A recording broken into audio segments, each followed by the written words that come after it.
So, what is so different about people here in Inside Out? They're as good as you are. They have almost the similar set of capabilities as you have. They are doing all that you've been doing so far in your own ecosystem. Then, what is that one big thing that is so different? Let me tell you, I believe it is their exclusive capability to bring together different forces in their favor for them to be able to operate and create an impact. Now, I also believe that they find the breakthrough to complete their own rarity. All of us are capable of doing multiple things, but then there is one that rarity that only you can do or you can create. So today, my conversation with Vikramjit Singh Ruprai is going to unfurl those adjustments that he would have made to complete his reality or maybe to be able to reach where he is today. So let's welcome Vikramjit Singh Ruprai.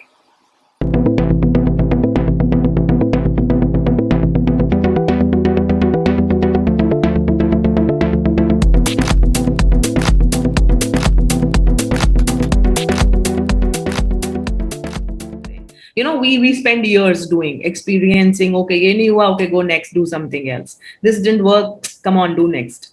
So we keep doing it. So you and me, probably we have spent years doing this, but the coming generation, and I see people need time compression to be able to reach a certain level quickly. So I believe that anybody who is doing something differently, बहुत अलग से, I mean, unlike the others in their ecosystem, they are someone who definitely disrupted the convention. Something they have done in the convention way, that the new things are coming up. They are doing unique things because they have in a way brought together the diverse forces in their favor, and that is why they do what they do. And I see you, always whenever I see your work, I see you as one of those who have actually disrupted the old patterns and have taken a particular subject, which is Indian heritage or say social science in schools to a very unique level. And that is so wonderful. And I see this as your rarity. Vikram can do that. Probably nobody else could. So that's your rarity. So tell me, what were your forces, if there were any in your life, that you had to work on, say, right from childhood? I mean, what is your journey? I want to know. Okay. Journey has been quite interesting. Hmm. Not the kind of bumpy ride that usually becomes famous on Bollywood kind of serials. I've had a smooth ride. I've had a very comfortable life. I was born in Middle East in Bahrain. And when I was born, my father gifted me something called ZX Spectrum. I'm not having it here right now. It's in another room. So that device is still with me. It's the predecessor to laptop. Okay. So 1982 is when that device was invented in December. January 1983, it came to market. February 1983, I was born. And that's when we got it. Oh. My dad was always into technology. So, okay, as I started growing up, that was one thing which was in front of me, and my dad was having his own Commodore 64. So he used to work on that, and I used to play with this small keyboard. And even today it works if I can just find its adapter. Now the adapter is no longer there. But eventually when the laptops came and when DOS came, my Windows came, I was witness to all that, and I continued my journey through that. I grew along with computer. So I kind of became part of that whole thing. Class 6, I started doing programming, learning programming actually, when only graduates were going to do DTP and PageMaker, early CorelDRAW 1.0 kind of stuff. My dad sent me a class 6 kid to computer center, and even the guy was confused at what to do with this young kid. Okay. But then I he said, okay, sit wherever you want to sit, because he was confident that such a young kid would not even know this topic of computer. He had no idea that I have already been exposed to computer for past 12 years. Yeah. Since birth, since I opened my eyes, mera beta engineer banega kind of thing. But this reminds me of the movie, na?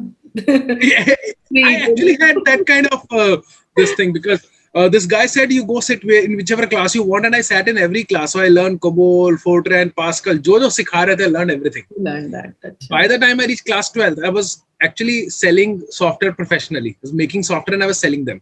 And what was that age that time? Class 12, 16, 17 years. Oh, that's great. I started making money at that time and never went to college. Never had to. 12th ki, got a job.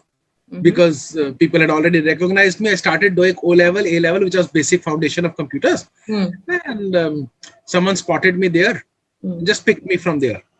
And I started working, reached whatever heights I could. In between, someone challenged me that we guys have studied and we are here. You were just lucky and you are a pet of the boss, and that's why you're here, not because you studied. So it hurt me, and I said, okay, I'll show you even I can study. That's when I applied for graduation and post-graduation. Did from Sikkim Manipal University with flying colors. Never went to institute, never got my books, never saw them. I mean, I got my books, I never read them. But with whatever practical knowledge I had, I could clear.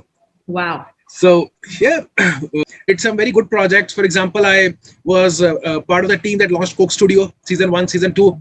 Did their digital marketing campaign. Samsung Note, Samsung Tab, launched these devices. Had been part of many projects with Nestle, Coke, Pepsi, Samsung, Microsoft, Nokia. Did some amazing work, enjoyed that, but then there was always something missing. Became director Asia Pacific for one of the top 5 companies in the world. And that's when I thought, okay, let me explore Delhi. And when I started exploring Delhi, I realized that I know nothing about my own city, leave alone the country. And here I claim to be one of the best IT guys in entire Asia. So decided to leave my job and start working for history. Why did you decide to leave your job? And what is the connection of an IT guy with I don't even know my city? When I went there, I asked some people what the structure is. It was 24th of October 2009 when I went for the first time. And I went to Mehrauli Archaeological Park. There's a very beautiful tomb called Jamali Kamali, and there is another structure called Rajon Ki Baoli. So there were people sitting around that structure, and I asked them what this place is, and they had no idea, no history, nothing. Purana Khandar hai, Purana Killa hai. I don't, this is not a Killa. Even I know the definition of Killa. This is a tomb. It's a step well. There is no fort around this place. So anyways, they said that government people come here, they don't do anything. Companies come in the name of CSR, they do nothing. And that's when I thought that why should government or CSR be responsible for everything? Why can't we have ISR, individual social responsibility? Now I could have stood there, I could have shouted like other people, or I could have led with an example. So I chose the latter. I started doing it myself. I started documenting history of Delhi. I started reading about it. Realized that where I was thinking that there are 15-20 monuments in Delhi, Delhi actually has 1,300 monuments. And prepared a list of that, made a website, monumentsofdelhi.com, found about 400 which are in good shape, which people can access, uploaded that list with location and everything. Idea was to put history and more information there, could never complete it because my job was taking too much of my time. When Airtel changed its logo, earlier it was Airtel spelled out, full logo with black and white strips. Then they changed to that small circular thing. So at that time, I was a project manager in charge of Airtel's website and entire web presence. And they have got hundreds and hundreds of pages on their website, and it's not a centrally linked or a one-stop shop where just you go and replace one file and it gets replaced. It's one of the worst sites that I have worked on. We had to spend the entire night because morning we got the logo and we were told that tonight, midnight, it has to change. So that day we sat through the night, entire night. By morning, it had to go up, and everywhere on the website, wherever Airtel was written, capital A was to be changed to small a. Okay. That was to be changed manually, which was supposed to be done. So we had a strong team for doing that. But being the manager, I had to oversee all that. So that kind of, when Coke Studio was to be launched, I was told on Friday night or Friday evening that next Friday Coke Studio will be launched. Okay. And you are doing the website. I said, okay, fine, but that's quite a complex project because the brief that you're giving me, in 1 week, I'll not be able to finish it. My boss said, who said 1 week? You get 3 days. You come on Monday because we don't have the design files ready. Okay. You come on Monday and you give it on Thursday. So Monday, Tuesday, Wednesday is what you have. Thursday morning, it has to go to PricewaterhouseCoopers for audit. Okay. Monday morning I started, and Thursday morning I submitted that website, and for those 3 days I was in office, didn't go home. Okay. So most of my projects were like that. All of a sudden I'll be told, okay, in next 48 hours this product will be launched. Or even when we know 2 months in advance, for example, in case of Samsung, every 15 days they were launching a new phone, 15 to 20 days. So we knew that in next 1 month new phone will be launched, but till 3 days are left for the launch, they won't tell us what to do. So my job was like that. I couldn't do much. And then I thought, okay, maybe if I leave this job, I can do something better, but then I would need bread and butter. So I started my own IT company. Okay. Started my own IT company. So my previous employers, they only gave me projects because they knew there are few things that only I can execute. I had a very strong team with me, and we started executing those projects. But I spent a lot of time in roaming around monuments and not looking after the company, which was the worst decision. The worst thing to do with a company, because when you start something, you have to give time to that. I couldn't do that much what was required. Luckily, one of the largest groups of Europe, they spotted us and they said, okay, why don't you come and merge with us? Okay. Because we need an IT setup in India, and you already have a very good. At that time, one of my biggest client was Rapid Metro Gurgaon. So handling their entire internal infra, IT, everything. They said, okay, you can bring in your clients also. I had few projects from Nokia and Nestle. Plus this one. They said, okay, we are getting everything ready-made and this is a good deal. So my team, we just went there. We started sitting with them. Didn't sell my brand to them, but I just soft merged my company with them. And after 2 years, everything was sorted. I stepped out, became independent, and my team is still sitting there. They are working for them. My clients are still with them, and I became a full-time teacher. So then I took a 1 year sabbatical, did nothing, just studied, did my research, because when I was writing my first book, I realized that the kind of information that I want to put in a book is not available in any of those English translated English translations that we have. Okay. So I had to learn Urdu. Learned Urdu, It must be written in Urdu, right? Most of the work was in Urdu and in Persian. Then I went on to brush up my Persian. Okay. Because the script was same, so I could read it, but I couldn't understand it properly. Okay. So now I understand a little bit of Persian. Got, like this is one, I was just studying. This is a manuscript that I have from Rampuraza Library. It's the biography of Firoz Shah Tughlaq. And this is all in what language? This is Persian. Oh, you can read through now.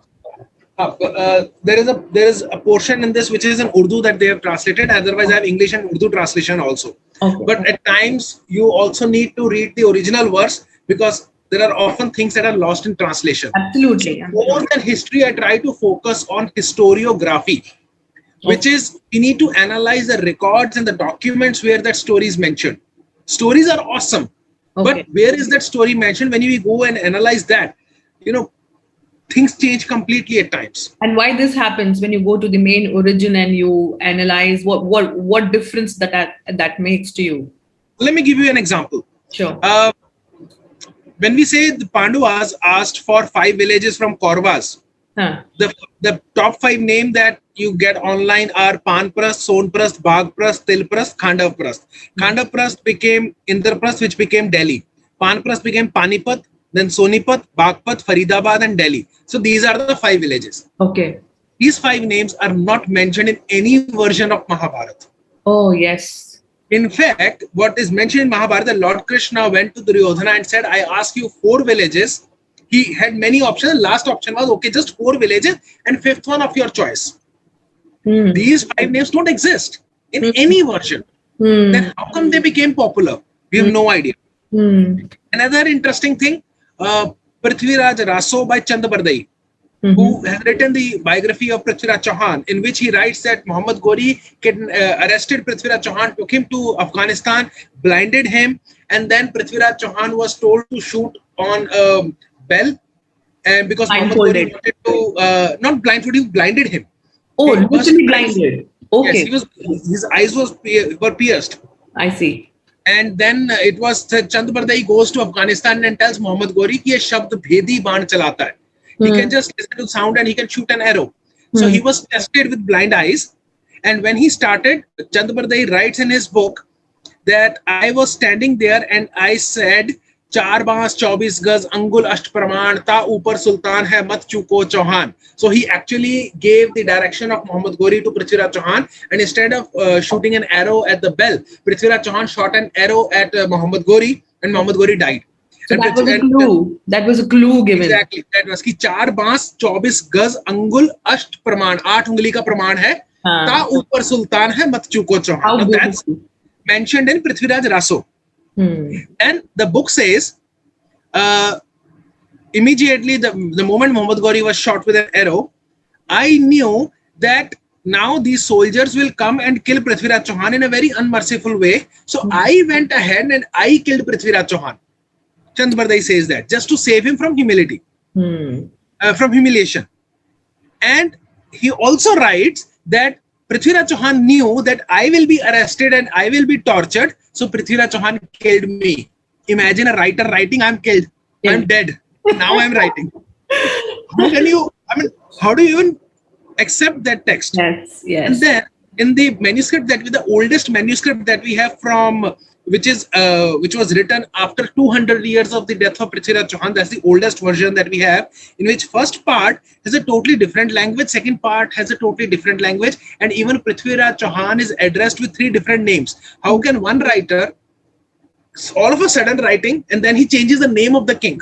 And he also refers to a king who was born after 150-200 years after the death of Prithviraj Chauhan. That king is also mentioned, which means that book was written 200 years later. But then everybody started celebrating this book, and they said one guy even went to Afghanistan, dug up the mitti outside the tomb of Muhammad Ghori, brought it to India, saying that this is the grave earth of Prithviraj Chauhan, and was scattered all over area and then immersed in Ganga river. Whereas Muhammad Ghori in his own records writes that I attacked 2 times. This was my strategy. This is how I attacked. This is the policy. He describes his attack. And he says, this is how I killed Prithviraj Chauhan, and I threw his dead body in Tarai, which is now called Tarawadi in Haryana. Okay. It's never taken there. There are 4 other records of Jain historians who have written that Prithviraj Chauhan was killed in Tarawadi. They never went to Afghanistan. Okay. And Muhammad Ghori lived for 12 years after that killing. 12 years or almost for 12 years after that killing. So in a way, what you are trying to do is you are trying to reach the core. You're trying to study the actual document and try to verify whether this is what is written or not. Because translations have changed everything. So there is a lot of validation you are taking out of your own research and then bringing it to the people. And that's what is called historiography. That's beautiful. So you took this as one of your main course of action. Yes. Okay. So what I do is now that I teach in schools and colleges where I set up heritage labs, I have got my own games. Here's one lying with me. I don't know if you're aware of this or not. Yeah, definitely. I follow you strongly, Vikram. Yeah. So the card game. So what I'm doing with these card games is I'm not asking people to go and talk about history. I suggest games of mathematics and English. So I tell them, work on your mainstream subjects and history will follow. Because no matter where you are in India, if you pick up your car and drive for more than 100 kilometers, in any direction, you will touch one of these states. Okay, now I remember why Ravi is posting while on his travel. Exactly. I was wondering, what is this? Posting a card and then all that. Yeah, exactly. And I think that's a wonderful way. That's a wonderful way. You carry the set along the way and you keep on. It's so exciting and interesting. And you down the line, you don't even realize you're actually learning. This is the thing. The Without moment a you start, you tell the kids that you are going to learn something, they may not get excited. exactly. And that too, history. I really wanted to confess this. I was one of the students in my grade 10. I had to really go for an improvement exam. So Wherever I go, history anonymously is voted as one of the most boring subjects. boring. And then this is one thing that I usually do. Whenever they say history is boring, I tell them a small story from history. I'm going to tell that to you as well. Sure. And then you decide whether it is boring or not. Okay. So here's the thing. सिंहासन हिल उठे, सिंहासन हिल उठे, राजवंशों ने भ्रष्टी तानी थी, बूढ़े भारत में आई फिर से नई जवानी थी, चमक उठी सन 57 में वह तलवार पुरानी थी, बुंदेले हर बोलों के मुंह हमने सुनी कहानी थी, खूब लड़ी मर्दानी वो तो झांसी वाली रानी थी. हिस्ट्री तो है, बट बोरिंग नहीं है ना. Yes. So perhaps history is not boring. The way we teach, the way we tell them, in the year 1500 so and so he came, he killed, he died. अरे फिर मुझे क्यों परेशान कर रहे हो? वो आया, उसने मारा, वो चला गया. And this reminds me. मर गए. This reminds me of my daughter saying in grade 8, why do I have to learn these dates, mom?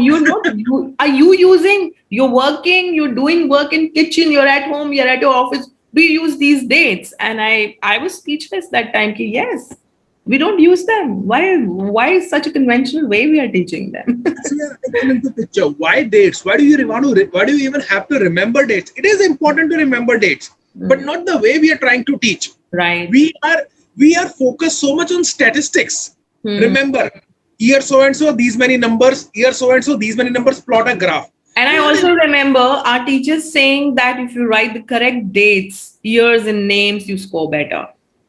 And our whole focus was on mugging up. Exactly. How many of us know the full name of Dr. Kalam? He is the most respected president that we have. I don't know even if Dr. Rajendra Prasad ever had that kind of fan following like Dr. Kalam had. But how many people actually know that he's Abul Pikar Jainuddin Abdul Kalam? Yeah, I didn't know that. I mean, Abdul Kalam till this point, okay, I knew that, but then APJ Abdul Kalam. Yeah. Abul Pikar Jainuddin Abdul Kalam is his full name. Akbar is not his name, it's his title. Okay. He was given Akbar as a title. Jahangir's name is Nuruddin, not Jahangir. That is his regal name, coronation name. So, when we tell names, we don't explain. And till Nuruddin, he was actually called Salim, Shehzada Salim. So, Salim Anarkali sabne suna hai. Nuruddin Jahangir kisi ne nahi suna. So, I was in the school that we were talking about earlier, and I was talking to class 7 kids, and I asked them, what is the subject that bothers you most? Half of the class said Hindi. Like, okay. And other half said history. मैंने कहा बताओ, what are the topics that bother you most? Sir, Hindi में the worst thing is Rahim के दोहे. They're not able to remember those very complex Sanskrit dohas. And in history, we are studying Akbar. We are not able to remember his dates and his attacks and this and that. I said, okay, is there any connection between Akbar and Rahim? And kids were like, no, it's not possible because Rahim writing Sanskrit dohas, how can he be connected to a Muslim king? I said, do you even realize Rahim is a Muslim name? Abdul Rahim Khana is his full name. Guy was governor of Gujarat. He was foster brother, in a way, foster brother or Guru Bhai of Akbar. Because if you have seen Jodha Akbar movie, there is this guy called Behram Khan, Khan Baba. Yes. Khan Baba's son is Abdul Rahim. Okay. Yeah. And both these kids have trained under Khan Baba, Akbar and Rahim together. At that time, he was Jalaluddin, he was not even Akbar. So Jalal and Rahim have trained under Behram Khan, grew together. So if Rahim is doing poetry like Rahman, Dhaga, Prem Ka, Mat Todo, Chatkaye, Tute, To Phir Na Jure, Jure, Gaat Pari Jaye.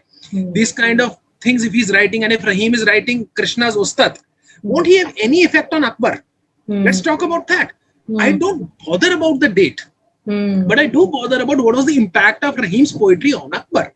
Then I said, do you ever go to Delhi? They said, yeah, we are in Ghaziabad. We often go to Delhi for some or other thing. I said, what road do you take? There's just one main highway, Akshardham Wala Road, and then Barapula flyover. That's what we take. So on Barapula flyover, there's a huge tomb just connected to Barapula flyover. You can actually see that, yeah.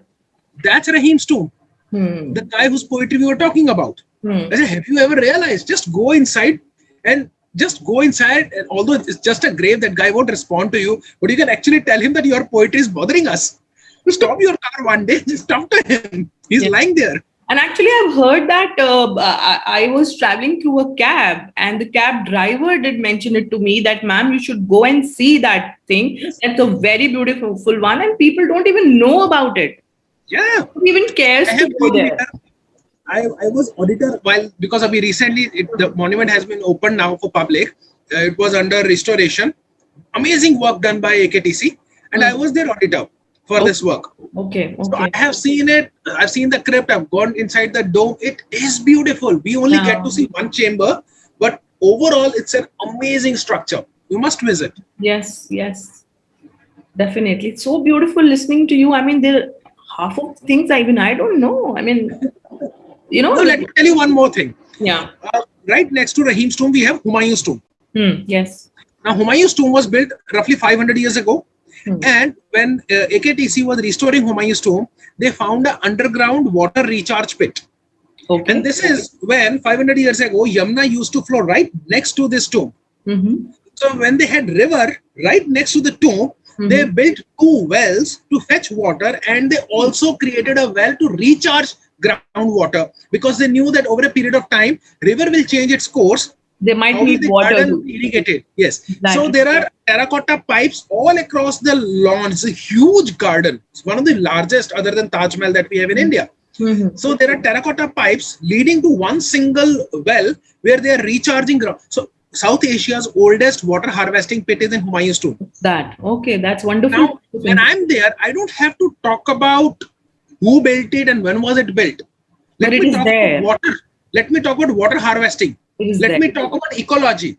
So it's not just about plain simple history and dates and facts. It's the science that we need in our everyday life, which we can teach through these structures. Absolutely. That's what I do basically. So true. This is so beautiful. And I think this is called the paradigm shift. You're taking a 360-degree turn to change the definition of the subject altogether, right? And this is what you have actually done. So tell me, Vikramjit, that I'm sure the journey would have not been very smooth for you too, since we know that we don't get everything on platter ready, be it anybody in any field.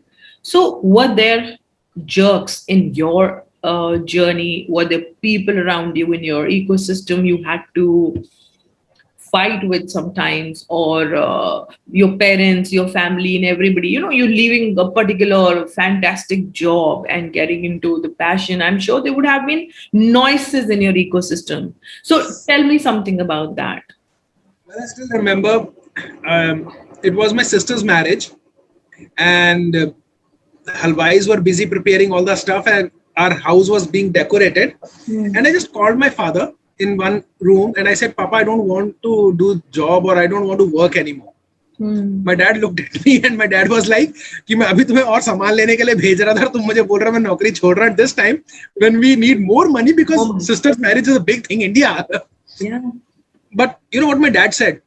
He said, okay, how much time do you require to get back on your feet? Because you are married, you've got 2 kids. What do you need? I said, I'll need 3 to 4 months to get back on my feet. For 3 to 4 months, I'll not be able to support this family. Okay. Extended family, I'm living with parents only. So Dad said, okay, I give you 6 months. I'll run the family for 6 months. You do what you want. Okay. Those 6 months became 1 year. My dad, who had already taken his retirement from his own business, he restarted his business. And for 1 year, he continued to run this family. I did not contribute anything. This is my room, and this is where I was sitting. What my dad did, just a few months before that, my dad had made this wooden partition and gave me all these almirahs. Okay, you put your stuff, because we had a wooden furniture factory. So this was something that was in-house for us. In-house. Yeah. So I've got books everywhere now. For 1 year, I was locked in this one room. Okay. Doing my research. Nothing else. Got my pocket money from dad to step out, go to libraries, go to archives. And I would have been nothing. I mean, yeah, parents are everything, but when you are married, you've got 2 kids, And that's when you go to your father and say, Papa, I need pocket money for petrol and for mobile bill. That's a big thing. And that's when you have left from a big reputed job, because whatever savings I had, I invested everything in buying books. Didn't save a single penny. Very little saving I had, which I gave to my family, that for next 6 months, this will help you. It didn't last for even 6 months, and then I had to pull it for 1 year. But after 1 year, there are a few people who recognized my talent. Names like Supriti Chauhan from Raghav Global School. Even bigger name like Arunabh Singh from Nehru World School. Dr. Ashok Pandey. These kind of people, they stepped forward and they said, you come and work with us. You come to our students. And it has been so many years now, for 4-5 years now, that I've been working with these schools, and many more now. And the only problem, the pain I feel is all other schools that I've interacted with. Yes, I have done workshops for schools across India. I've been to almost every state now, barring a few. For once or twice, they're okay. But for regular sessions, nobody's interested, because they say, oh no, these history classes, history lessons, we are not interested. You come for one odd workshop, tell us some nice story, and you can go back. There are so many hundreds and thousands of schools who are not even ready to understand the value of the kind of information I'm bringing in, the concept of liberal arts. Now, National Education Policy 2020 is all based on that concept. Absolutely. But those schools are not. They're selling, like, how will marks improve? When I started working with Nehru World School, I told them that, will you ever ask me for any outcome? He said, no, I don't want that from you. I said, if you're giving me a batch, don't give it to me for 6 months or 1 year. Give it to me for 3 years. And with every batch, he said, okay, fine. So after 3 years, we will start looking at their result. And yes, there are changes. Great. Because you cannot expect anything overnight, or you cannot expect everything to happen within 365 days. And in that case, Vikram, why do we even expect something to happen? Exactly. Let kids enjoy it. Let just see, the way you are interacting with me is like, I am not realizing where my time is flying, where both of us decided we will not make it more than 30-40 minutes. We are busy. So can you see the beauty in stories? Can you see the even we're talking about monuments, which was never my subject, and I already told you I had to give an improvement. Still, now I'm interested to know, okay, what is that? Probably I'll go and drive down, and I would now pivot my focus there and enter and see what it is. It is so beautiful. So why marks? I mean, I sometimes wonder why are we not leaving? One thing, even you can work with marks also. Now, there is this one case where I did one exercise. It put up a portrait of Mona Lisa. We started debate discussion on Mona Lisa's smile.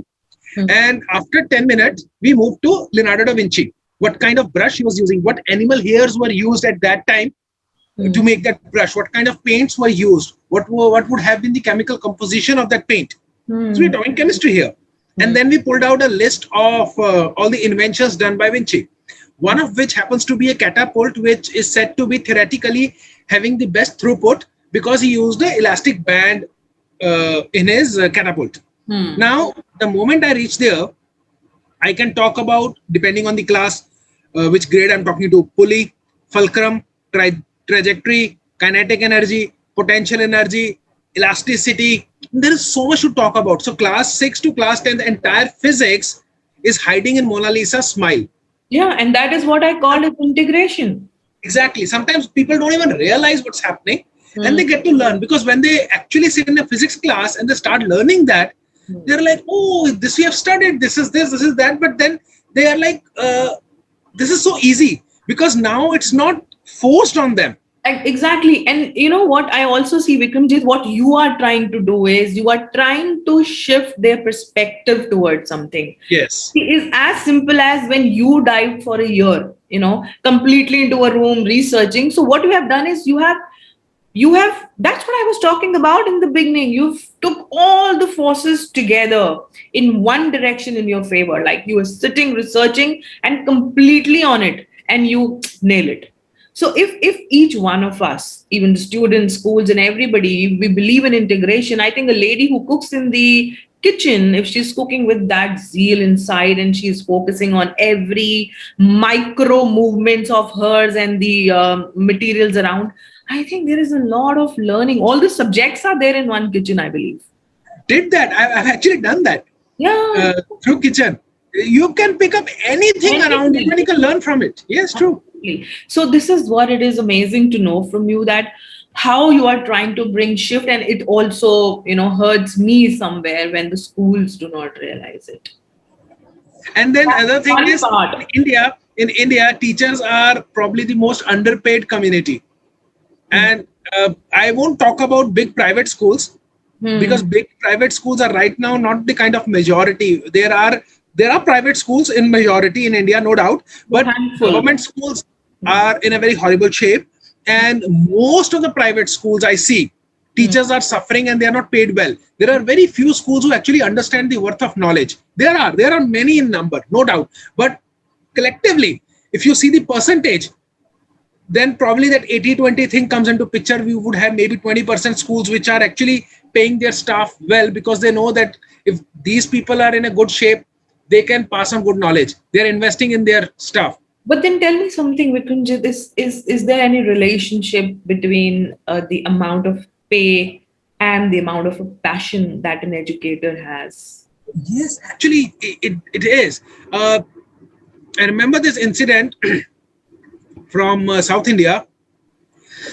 I was interacting with someone who gave me this first-hand information. They were there for some training. They finished the training, and in the evening they went to a temple where they saw two beggars. And when they interacted with those beggars, because the beggars were wearing kind of good clothes, turned out that those beggars were present in that training that day. Those were the teachers, but since they were not getting proper salary and they had to feed their family, they had to stand outside the temple every evening and earn enough money to take back to their kids. Now, if I am not worried about my kids, and if I have little extra money, maybe I can buy 2 more books and invest a little more in my gadgets and other thing. I can be a little more relaxed and I can do a better preparation Right. for those kids that I'm going to interact with tomorrow morning. Yeah. So to me, it's more like you have to let the ingredients ready. Otherwise, you're stuck. Yeah. So I'll tell you what. There was one activity that I did with some of my students where we learned 16 languages at a time, at the same time. Okay. From where did I get idea? Here's the book. This is the book which helped me which gave me that idea. This book is a specimen of languages of India, this was a research done by the British in 1800s, and finally they published it in 1874. This is a 1200 rupees book. And from where do you procure all these old vintage collections? There are few publishers who publish old archival records. This is an old archival record of the British archives. All right. So I've got this from them, and just one book is 1200 bucks. I've got roughly 500 books in my collection, which will amount to several lakh rupees if I have to do proper I'm sure. sum. It was because of my savings from IT job that I could buy all this kind of stuff. So this is what you're connecting, that you need money to be able to Exactly. flow well. Yeah. That way, I think our system will have to work. You are right, because most of the schools are underpaying the educators.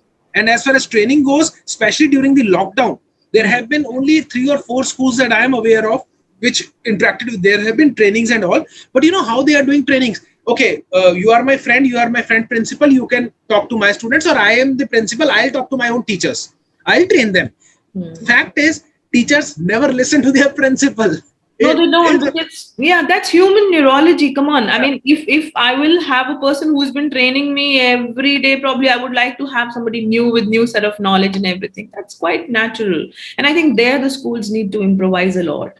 And you are right. I think we should take this onus for people like you who are trying to change the whole trajectory of education. Come on. Schools should get up and take this as a part of the curriculum for years. There is one more challenge that I have seen. Whenever a school approaches me for a training workshop, they ask me for a curriculum or for a set pattern. They send us, what will you conduct? And I always tell them, you send me a list of your teachers. and then I'll tell you what I'll do. I'll send you a few questions. These selected teachers will have to so I have a performer that they'll have to fill that form, and then we will decide what is to be done with these teachers. You cannot have one standard curriculum from No. Kashmir to Kanyakumari. Cannot. That's where the problem is. True. And that's what is happening in this country. How do you go to Kerala and teach about snowfall? How do you go to Absolutely. Ladakh and teach about air conditioners? You cannot. You cannot. I mean, how do you tell this Kerala kid कि तुम्हारे fridge में जो है वो आसमान से गिरता है? He See, never experiences. you're talking about the curriculum. I'm saying in single class with 15 or 20 students, same curriculum delivered will reach to each child differently. True. As So per the true. child's own perceptions, his And own same heart, goes his for ways. teachers. Same goes for teachers also. So there Absolutely. can never be one single curriculum, especially for teachers across India. Absolutely, it can't work like this. I mean, we are humans, we are differently designed. I और हर जगह PPTs चल रही होती है. that's how the system is going. And see, I don't blame the government, I don't blame the system. I feel it is you, it is me, what we want, what we are demanding. Come on, get up, catch it. True. This is what is going to bring. I mean, you, a guy like you, left the job, come on, at a certain level where you've been started working from the age of 6. At the age of 70, you know what, you're developing your own programs and everything. Still, you're leaving that and coming and studying about a particular subject to deliver to the world. So when such people are around, then I think change is mandatory then. It will come slowly and gradually, and it is you and me and others who will be listening to this conversation. And this is my target, to reach out to maximum people and see how the world is operating, and how those interrupters and disruptors like you are bringing change. So let's compress our timelines, walk the way you are walking, talk the way you are talking, breathe the way you are breathing, and there will be a change, that is to be learned from each other. Great, wonderful. And what are your parents into, Vikramjit? So my father, he was an interior decorator, had our own wooden furniture workshop, Okay. designed hotels and restaurants and offices. And now he has become so he's also an artist. So he now paints. Wow. He's become a sculptor. He makes small statues and just for Beautiful. fun, for hobby. Beautiful. Now that I'm back on my feet, now he has Beautiful. taken See, I really admire the families, and I believe people, besides the struggles that we all have in our life, work, handling home, children, everything, besides that, if you're on something that is your passion, like sculpturing and painting, your father. In fact, myself, I love to sing Hindustani classical music, and I learn until now. So I know how these skills, they keep on, triggering those neurons in your brain, and you keep doing new things. I'm sure you must be also on something, or completely history is your passion. history is my passion, but then doesn't everything have history? Yeah. I mean, what happened 30 seconds ago between our interaction, even that is now history. Now history, it's gone. I'm into history. I'm into everything. That means, and if we can study history properly and we can, compare it with present, we can predict future. Absolutely. No, it's a very, very, very well connected circle. I see people saying, come on, leave the past, be in present. Where I feel that you can't leave the past to be in the present. You have to consider the past, you have to be in the present, so that you can design the future accordingly with the adjustments and changes to be done. So wonderful, great. Anything you want to say, like a message or whatever? Oh, there's one thing that I strongly believe in. Please don't wait for others to do something for you. Be it your own house, be it your country, be it everything, anything around you, far or near. You have to be the starting point. So there is always individual social responsibility. You are responsible for your acts, and in certain cases, even the acts of others. So if you want to see this country going in a particular direction, you start walking in that direction without waiting for others and without even hoping that someone will follow you. People may not follow you, and you may have to walk for 10, 20, 30 years before they even recognize you or realize that you are there. And you know what, Vikram, this particular message reminds me of the book I read, Blue Ocean Strategy. I know that book. Yeah, so that actually tells you the same thing. That you take your leap, enter the red ocean and see what others are doing, and then from there take a leap back to your blue ocean and bring a mark. And I think you are right now kind of flourishing in your blue ocean by bringing a change, by letting people know what Indian heritage is all about. So great, thank you so much, and I hope we'll be meeting soon in this time. And all the best for the good work you are doing. Besides your profession, you're doing such a wonderful work these days. So may God give you a lot of strength. Thank you so much. See Thank you. you. Thank you.